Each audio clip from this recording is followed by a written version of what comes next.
What's up, everybody, and welcome to another episode. Hit the like button, subscribe to my channel, and share the video. Hit the join button and become a member. Wow! Well, members get exclusive content. Hit the bell icon on my channel so that you will receive a notification every time that I drop a video, and you can go and check the video out. Leave a like, leave a comment. If you support the content, support the Go Up movement, the State Free People movement. If you have not subscribed to the channel, please do so. I already recognize, I hope y'all can understand, my voice went bad, I see. I guess I'm getting a little sick. I'm spitting up some yellow shit earlier. I ain't been sick in a while. I hate being sick. I'm sure everyone does. Y'all let me know in the comments, please, what I can take, like, for a sore throat or something, some shit coming on to try to ward this shit off. I hope y'all can understand what I'm saying, but my voice probably doesn't sound the same. This shit just happened this morning. So I got breaking news. I'm getting sick. So ladies, when you see me, I know y'all like to come up to me. I know y'all like to hug me sometime. Touch all over me and all this old shit. I understand. But for your own safety, bag up for a few days. Please.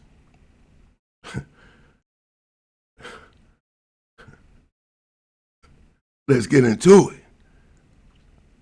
And here, we're going to talk about 5 rules in prison that can save your life. And if you do not abide by these rules, as the title and the thumbnail imply, you can lose your life. Abide or die. This may sound dramatic, like the big fella is putting too much on it, exaggerating. But that couldn't be further from the truth. Many people have transgressed and flouted these rules, transgressed against these rules. And they learned the hard way that the rules are in place for a reason, and that no one, and I do mean no one, is above them. Prison is just really a microcosm of the street. Many of the rules in prison were initiated on the street. Many of the rules in prison you can apply, and people do apply in their everyday life right here in freedom. The rules are really universal. But there in prison, they take on a different meaning. Everyone wants to make it home safely. And if people are there violating these rules, it can cost their whole unit, their whole section, their whole faction, their whole gang, their lives, turmoil. So everyone is stringent with these rules. On a level 4 yard in prison, everyone is serious about these rules. Rule number 5. And now, I did a video before. I just, started YouTube last year in November, a little over a year. Thank you to all of my subscribers and everyone who has been supporting me and rocking with me from day one. That is many of you. We are growing the channel, and I appreciate everyone. We want to continue to grow the channel. But I did a video. It had to have been like 3 or 4 days in to my YouTube career, because the rules were so serious, and they mean so much to me, that I felt like I had to let you all know immediately what these rules were. So I did a video. And I talked about 8 rules. So some of these rules that I'm going to talk about today, you've already heard. Go check the video out. Excuse me. Some of you have not heard the videos, or did not see that video and have not heard the rules. But for those who did, some of these I'm going to talk about again, because they are that important. They are that serious. Now, rule number 5.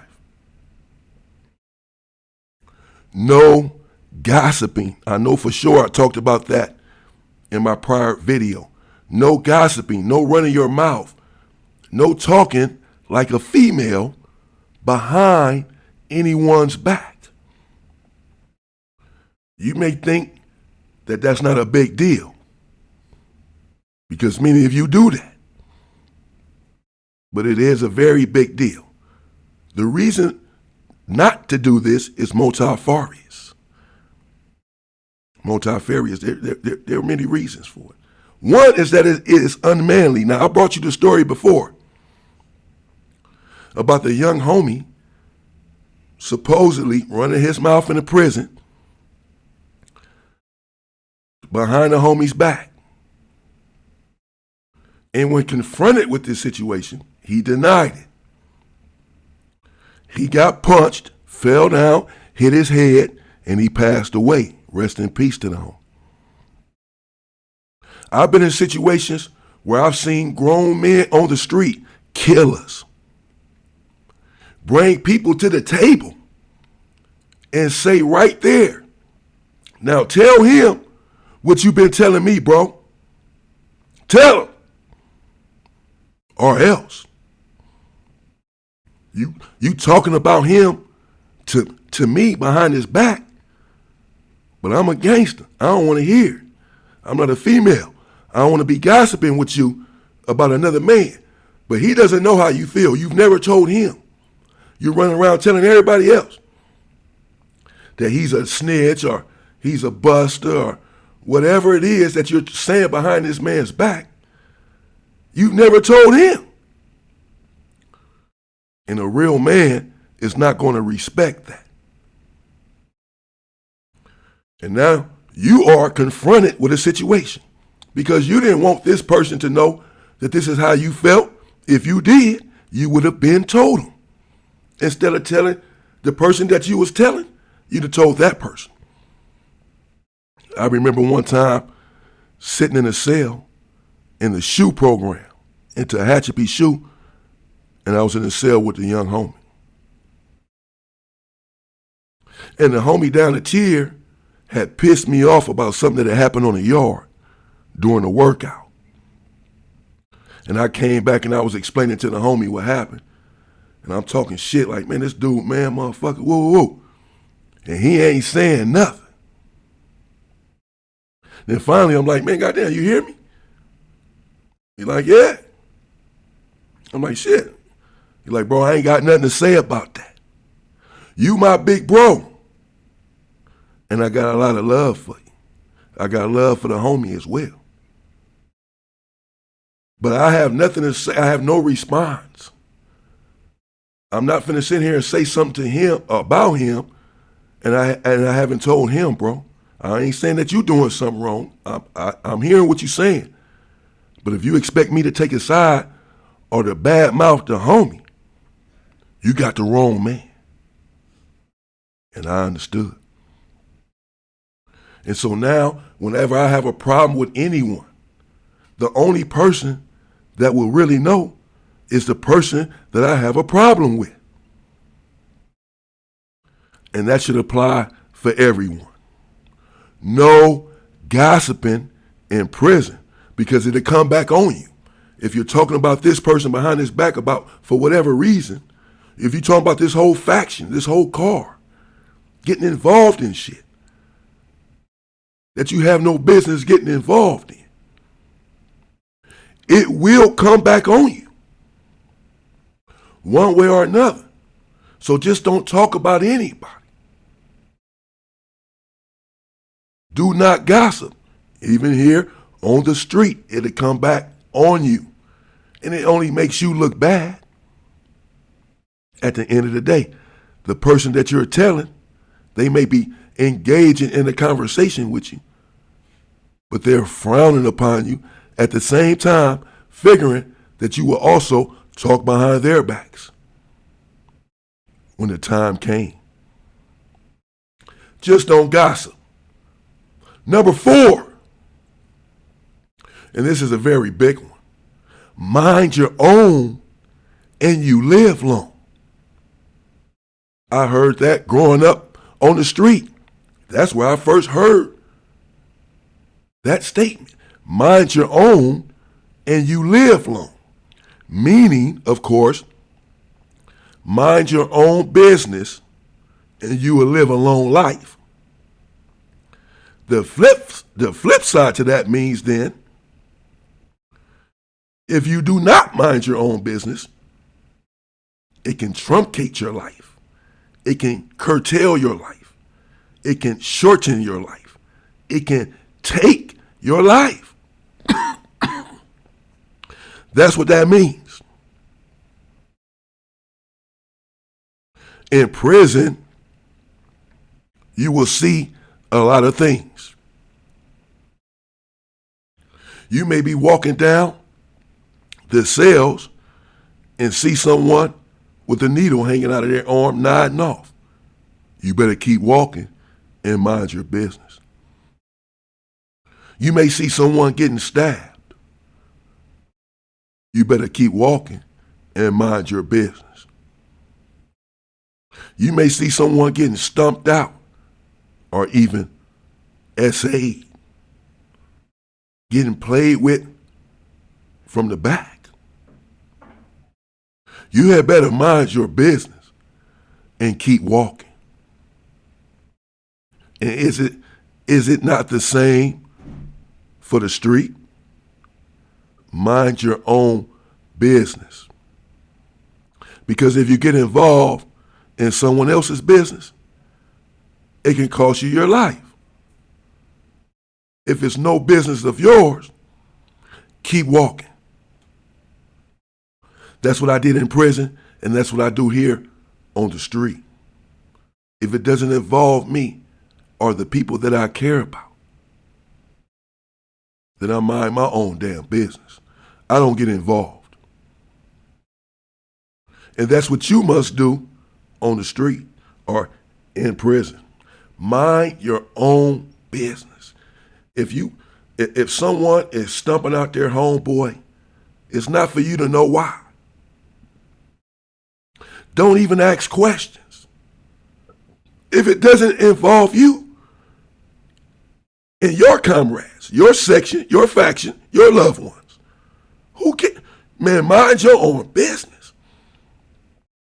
Because just like rule number 5 with the gossiping, if you start talking and asking questions, why did they stab him up? Who's bringing in the illegal narcotics? I mean, who has this? What police is doing that? No. You would immediately go upon the suspect list. What you want to do is not ask any questions inside a prison. You want to mind your own business. Now, there are some things that I knew about for self-preservation. If this group has funk, tension with another group, I need to know.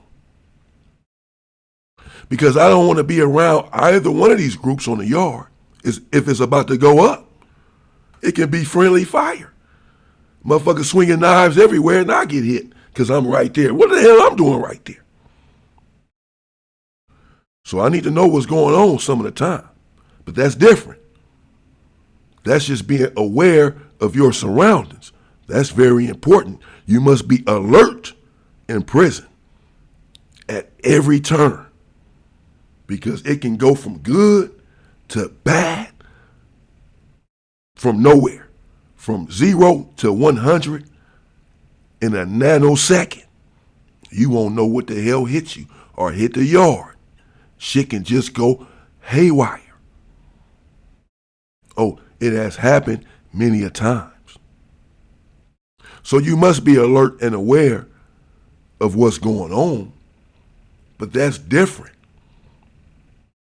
than getting involved in other people's business. That you do not want to do because, again, it can and likely will cost you your life. The same can be applied for here on the street, since prison, again, is just a microcosm of the street life. of certain culture.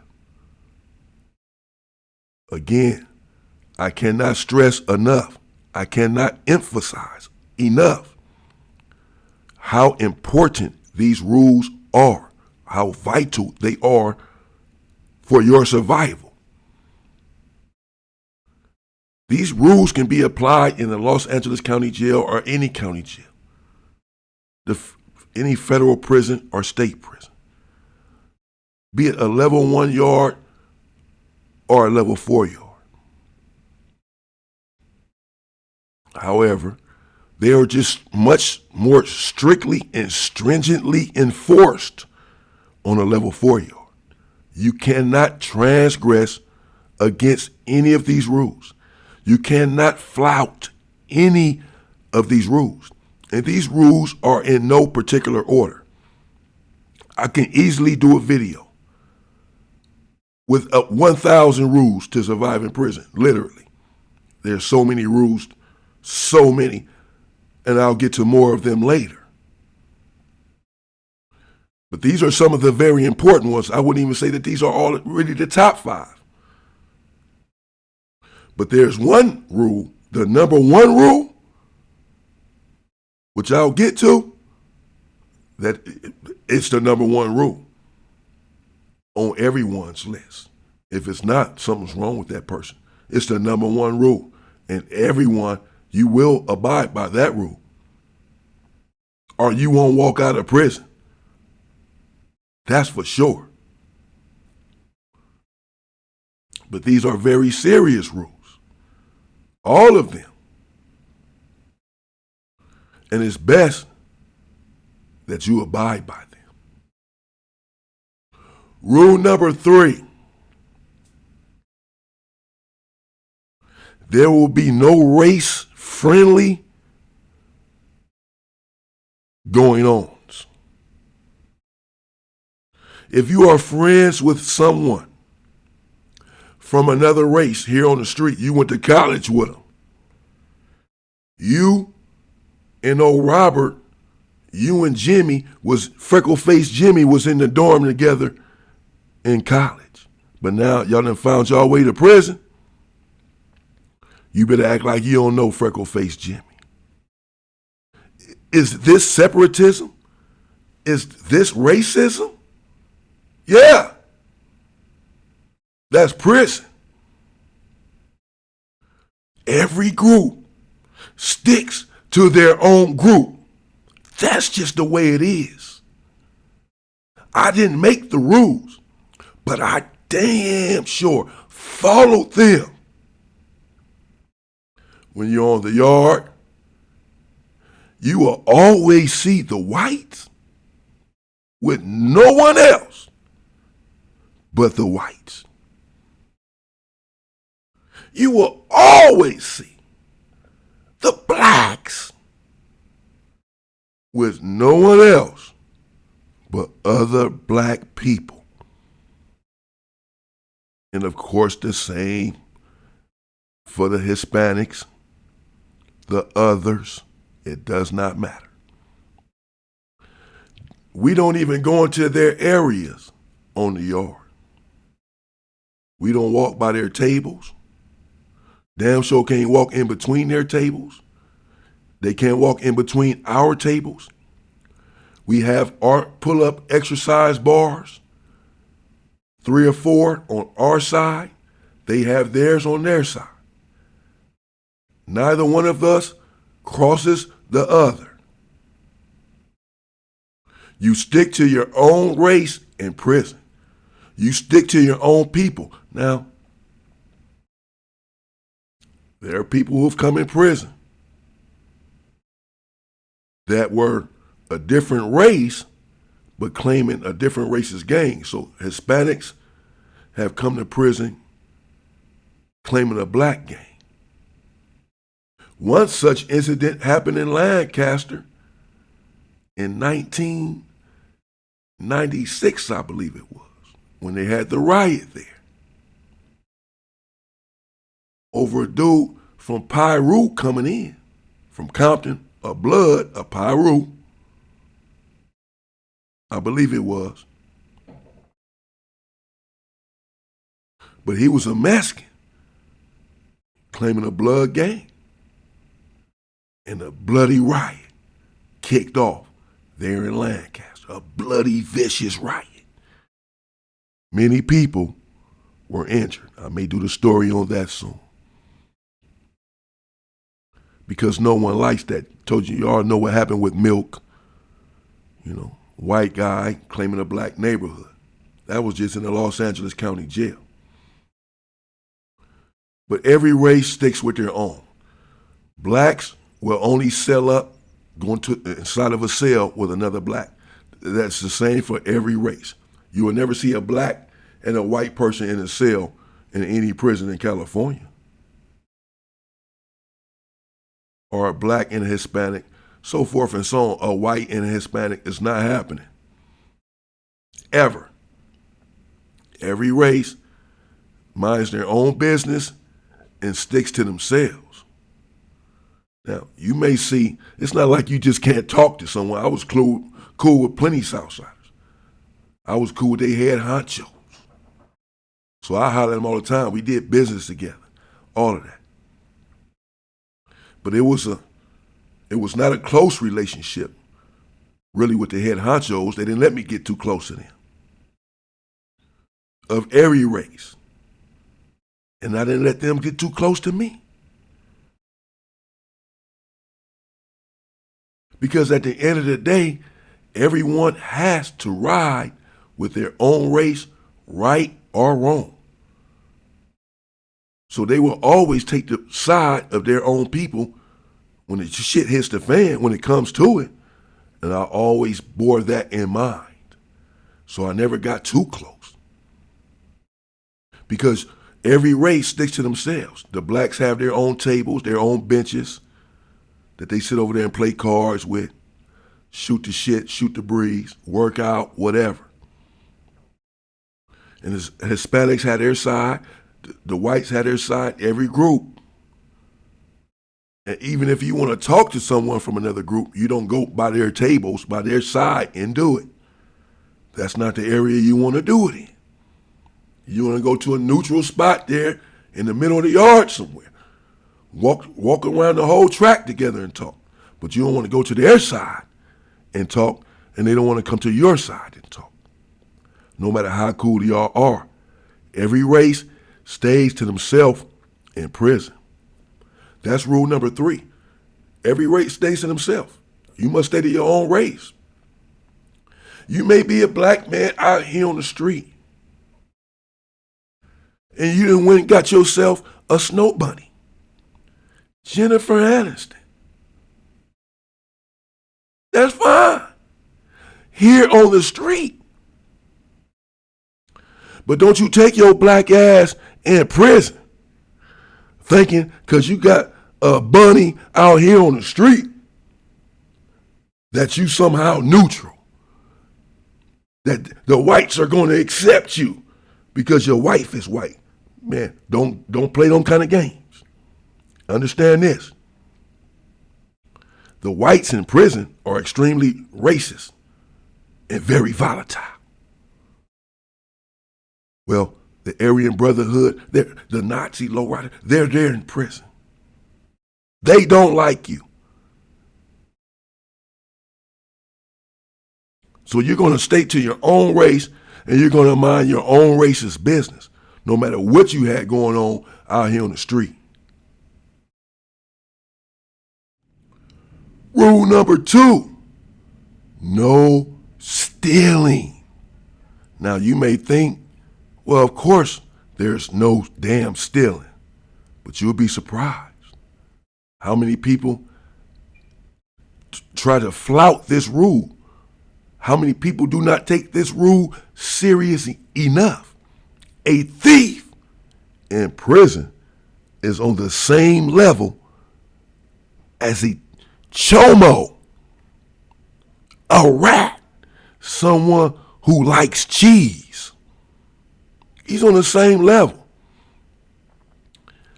Stealing in prison is extremely frowned upon because people feel like, how dare you? We are all in here as one. We are all struggling.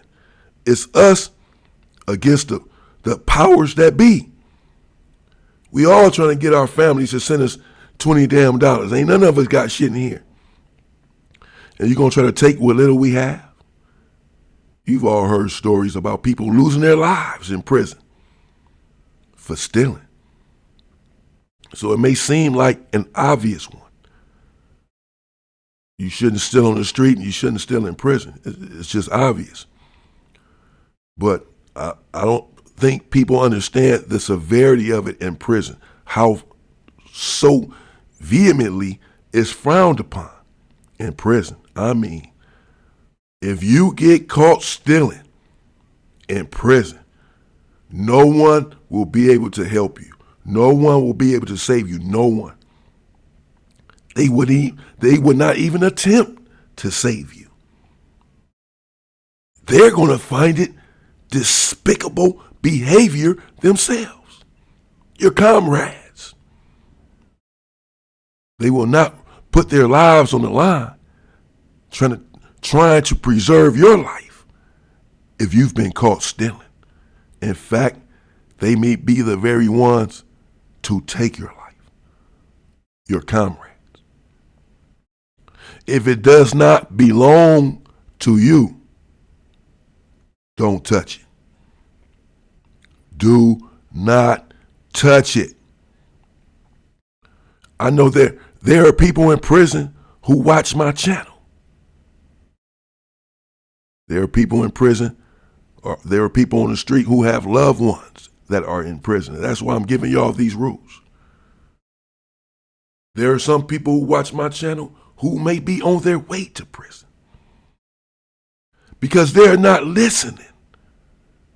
When I try to tell them how to stay out of prison and what prison is all about, how it's so not worth it, and they're going to find out on their own. Take these rules with you. But if you listen now, you won't need them in prison. Do not get caught stealing in prison. Don't do it. Hell, I told you, I gave you the story also in one of my first videos about Rambo from PDA, who supposedly, according to the whites, took a CD or something out there on the yard that belonged to them. This is what kicked off the riot with the whites and the blacks in the high desert that I brought you some time ago. Many people were injured in that riot because your actions reflect upon your race and your car, your faction, your section. And anything you do, your whole faction can suffer the consequences. This is why people in their own factions are stringent. And they let their own homies know. If you violate one of these rules or protocols, we will be the ones to viciously remove you from the yard. Do not ever touch something in prison that does not belong to you. Apply that everywhere. And last but not least, is rule number 1. And this is universally understood and applied. But there in prison, it's the number 1 rule. And that is respect everyone. If you show disrespect to anyone in prison for any reason, your life is in danger. Everyone is hyperly sensitive to disrespect in prison. Everyone is solid and manly. If you're walking that level 4-yard 180, you're not PC. If you've been surviving and walking that yard, you're doing something right. You're a man. And you're not going to tolerate disrespect from anyone. Do not cut in line in the chow hall. Do not stand at another man's door looking in there, wondering what the hell he's doing inside of his cell. Do not walk in between tables of other races or oppositional gang members. Anything you do that is perceived as a slight, as some form of a dressing down, there will be hell to pay. Once again, your own faction will remove you. The reason that they will remove you as opposed to the person that you disrespected or that took umbrage to something that you either said or did is because if they do not remove you, that puts all of them in jeopardy. This is why your own homies are hard upon you in prison. And they make sure that you follow all of these rules and protocols because it's a reflection upon them. And anything you say or do, it can and it will be held against them. If you a Hoover, then anything you say or do, they're not going to just target you, they're going to target the Hoovers. So this is why the Hoovers, their job is to keep you in line. And they're not going to let you disrespect anyone. No one there on the level 4-yard is going to allow you to. Everyone is serious and will not tolerate it.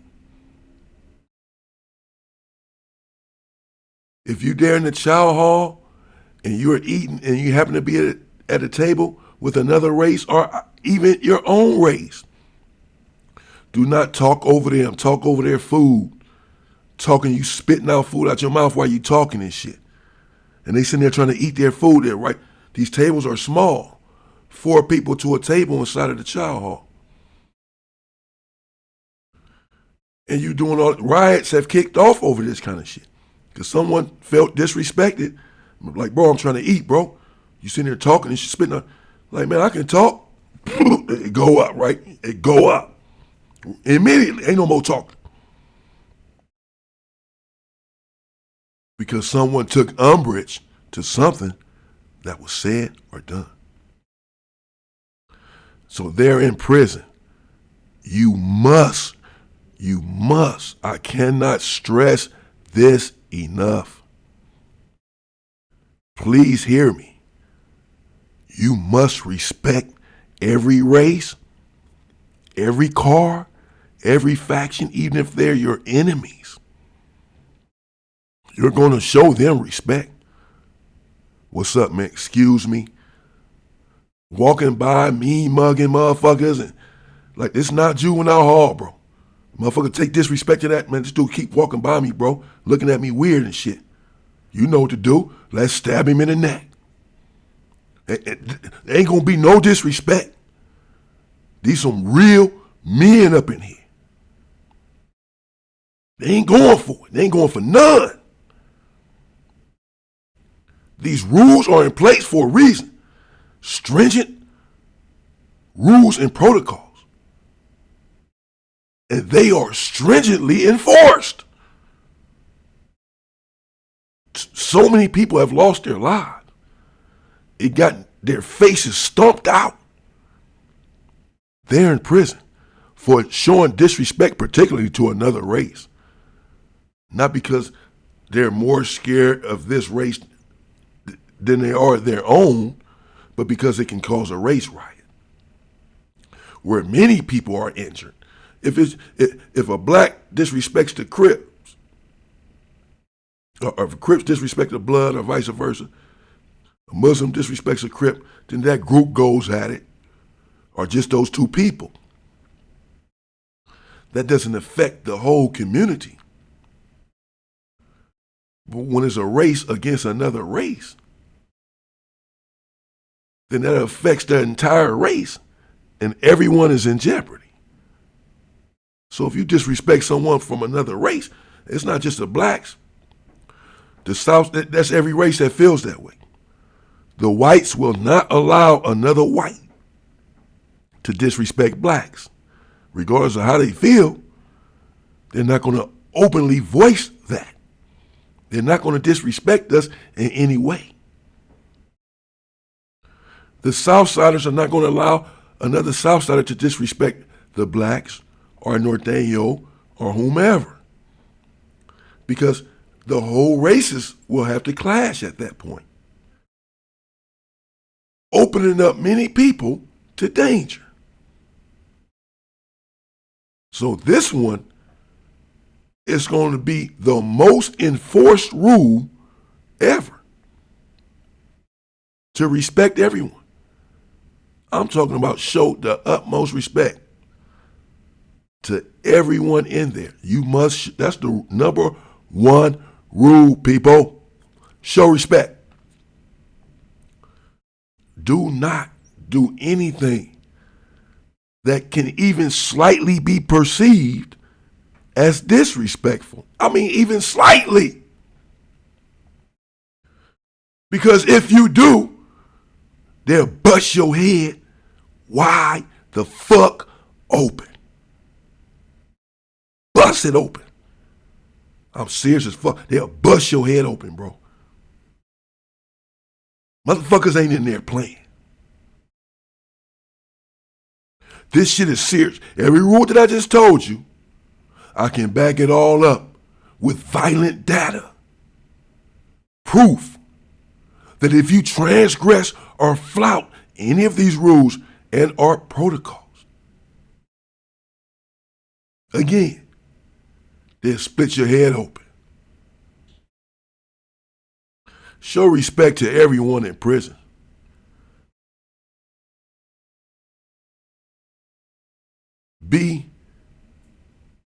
Have deference. Defer to others. Go ahead, bro, you can go. That's what I always used to do. Hey, what's up, bro? How you doing? All right, bro. Just showing respect. I'm just speaking, whatever. If it's a tight space right there, motherfucker trying to walk by, I'll get out the way. Go ahead, bro, you can go.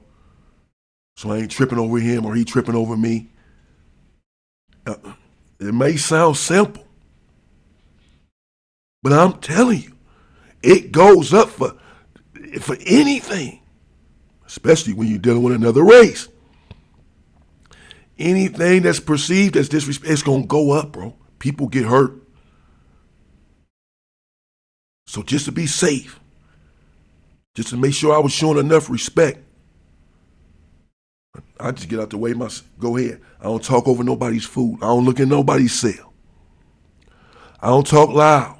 If I'm talking to somebody about something, I ain't all in their face talking loud. That will get your shit split open. I'm telling you. And it ain't happening. I see this shit out here on the street sometimes. Grown ass men out here arguing loud as fucking each other's face. Ain't nobody threw a punch. Do not take that shit in prison.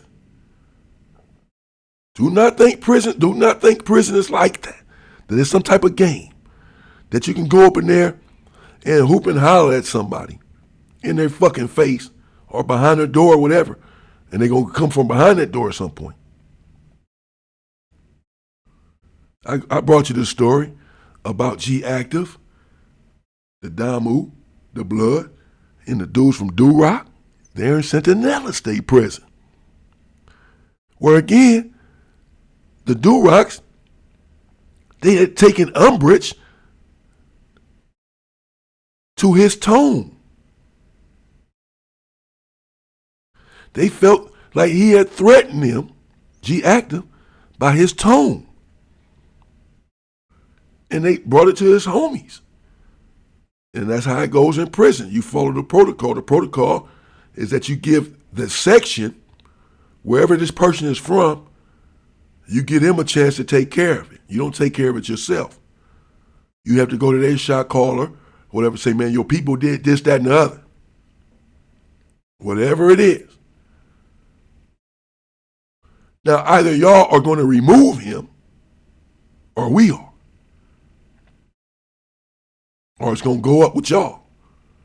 Again, this is why everyone is so stringent on their own homies. It comes back on your whole card, bro. They felt like G-Active at Loud talked them at the door and brought it to the Bloods and told them, this dude threatened us talking loud. And we all know what's going to happen next. It's either one or two things. That's it. Once it's put on the table, whatever the situation is, it's going to be one or two things. Either the group that you brought it to is going to remove the person that you have the gripe about, or it's going to go up with that group. I'll bring you many stories of situations where someone, let's say, the Southsiders went to the blacks and said, man, your people did this, that, and the other. We want him out of here. And the blacks didn't do it for whatever reason. And it went up. Which again means we're responsible for your behavior.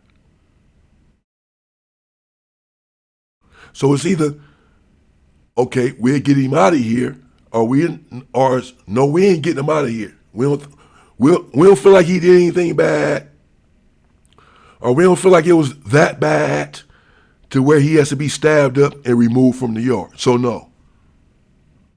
Okay. We all know what's next. It's going, because they don't want him on the yard. They didn't voice that. They made that clear. They're not just going to accept you saying that he's going to stay. No, he ain't. Either y'all get him or we going to get him. So just about to go up. That's one or two things. Whenever someone brings a situation to another car, to another race, about something that someone has done from that car or race, once it's put out there, it's one or two things that's going to happen. That person is going to be removed by that section, that car, that race, that faction, or it's going to go up with that car, that section, that race, that faction, for not removing him when we brought y'all the situation. We feel disrespected by y'all that y'all didn't remove him, so we're about to smash all y'all. This is why oftentimes you'll see them get the person out of there. Their own homie, whatever, stab him up and get him out of there for something that he did. Similar to what happened with G-Active when he went to the Do-Rocks over some sort of debt or something, and they felt that he had loud talked them in a threatening tone, took it to the Bloods, and we all know what happens next. Either the Bloods remove him or it's going to go up. As I told in the story, the Bloods viciously removed him from the yard. So you're going to show respect to everyone there in prison, and should it not be the same for here on the street? For disrespect can cost you your life anywhere and everywhere. But again, it is really heightened and magnified there in prison. Show disrespect and you will not make it home. You show disrespect to anyone in prison. And I carry that with me now because it was so serious in there. It was so embedded in me to be deferential to everyone, essentially, to just show respect. Like I said, go ahead, bro, you can go. I'm big and tough. I still ain't got to bogart nobody. No, bro, watch, it ain't happening. It ain't happening up in there. It's going to go up. You ain't punking nobody and all that. It ain't happening. It's not going to happen. So even now, on the street, I'm walking across the street. Oh, go ahead, bro. You know, I find myself doing that all the time. What's up, bro? How you doing, man? Just respectfully, you know, shake a motherfucking hand strongly or what have you. But showing respect to every individual. Because you don't know what someone is going through. And you just don't want to fuck with somebody on the wrong day. But they're in prison. Every day is the wrong day. To fuck with somebody or to disrespect someone every damn day. There's never a good time for that. Those are the 5 rules, people. Just 5. Many more. If you want more, let me know. I'll bring you more videos on some of the other rules. As I said, there are at least 1,000 of them. Because it's so serious, you got to be so careful in there. And violating any one of them can cost you your fucking life. Some are not as serious as others. Some people have transgressed against certain rules and somehow gotten away with it. Others have not been so lucky. And there are certain ones that you cannot flout or transgress against, no matter what and who you are, you will not get away with it. Period. Some you can get away with. There are some that you cannot ever get away with. Just don't do it. I'll be back. And in the meantime, stay free, people.